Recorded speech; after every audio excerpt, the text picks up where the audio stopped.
Pak Cek, kenapa Wahabi tidak menerima bid'ah hasanah, Pak Yai? Padahal dia sendiri mengerjakan contoh-contoh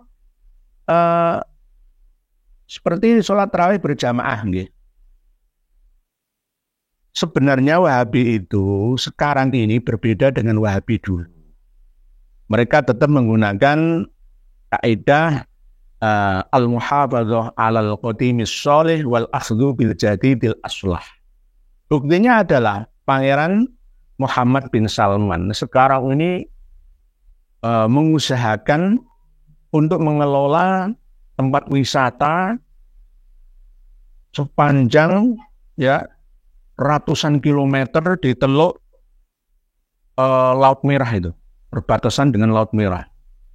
Akan menjadi tempat wisata andalan utama untuk menarik kunjungan wisata selain dari wisata rohani Makkah wal Madinah. Begitu juga tempat-tempat yang dulunya oleh Rasulullah dilarang untuk mengunjunginya, termasuk di Madain Saleh Itu tempat terkutuk itu bahkan justru dijadikan sebagai tempat wisata baru, wisata sejarah oleh Pangeran Muhammad bin Salman. Nah, jadi ini termasuk bagian daripada al-muhafadzah 'alal qadimis shalih wal akhd bil jadidil aslah. Mau terbuka itu, termasuk diantaranya sholat tarawih. Di Masjidil Haram kan 20 rakaat 20 rakaat. Nanti kalau kita fanatik di sini, enggak. Wahabi itu enggak, 20 rakaat jalan itu. Jangan lihat sendirilah. TV channel langsung dari Makkah Al-Mukarramah, Masjidil Haram Makkah. Ini berikutnya Pak Cai. Bagaimana menurut Pak Yai terhadap MTA, termasuk ajaran sesat seperti LDI atau bagaimana? Majelis Tafsir Al-Quran yang berkedudukan di Solo Raya itu tujuannya adalah untuk memurnikan agama Islam ini, tetapi kadang-kala ada kelemahannya. Banyak di antara penolaknya, pemimpinnya, pemukanya itu kurang menguasai tentang agama. Sehingga kadang meninggalkan budaya. Kearifan lokal itu dianggap tidak islami. Tinggalkan saja. Dan bahkan menafsiri Al-Quran kadang-kadang dengan serampangan, tidak menggunakan mufassir pembanding dari tafsir-tafsir klasik. Langsung ditafsiri, dipahami sendiri bahwa makan daging anjing itu halal karena tidak ada nasnya. Yang akhirnya di daerah Solo sekitar Terminal Tirtonadi, di mana-mana itu ada sate guguk, sate anjing itu. Padahal itu hampir sama seperti Kamboja, Vietnam, Thailand sama dengan Manado sama dengan Sulawesi Utara itu kan termasuk kuliner ekstrim makan makanan yang tidak thayyibah.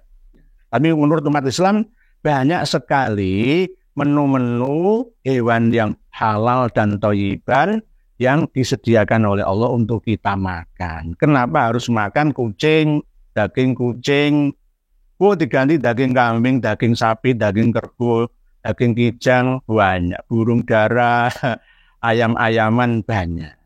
Jadi nggak perlu yang tidak thayyib lah, walaupun halalan. Kalau masalah thayyib itu kan sebenarnya ukurannya masing-masing orang berbeda. Di Makkah, di Madinah, di Saudi Arabia, di gurun itu ada namanya dhok. Kanjeng Nabi itu aja jijik nggak mau makan. Tapi menurut sana itu halal. Dhok atau biawak kalau di sini, nyambi gurun. Jadi istilah kadal gurun itu berasal dari ini. Biawak gurun, kadal gurun. Itu ekornya untuk stamina, untuk membangkitkan testosteron, hormon testosteron seksual. Jadi kadal gurun itu. Itu halal. Di sana itu mahal, dagingnya mahal, ekornya kadal gurun atau nyambi itu juga mahal harganya. Sampai diekspor keluar Arab sana. Itu. Jadi ini bagian daripada penafsiran lah. Jadi MTA atau LDI itu kadang-kadang masih serampangan dalam memahami agama. Maunya beragama secara sederhana, tetapi justru kadang malah melawan ya, melawan hukum, meninggalkan para mujtahid mutlak yang selama ini ada dan diyakini oleh seluruh umat Islam sedunia. MTA, LDI itu kalau kita sambungkan dengan Risalah Amman Yordania itu kurang masuk ya. Karena apa? Rata-rata masih memiliki paham takfiri. Di antara standar MUI dalam menghukum ya aliran sesat itu adalah takfirinya itu. Selain dari golongan saya, ini semuanya sesat neraka. Yang benar itu saya, golongan saya.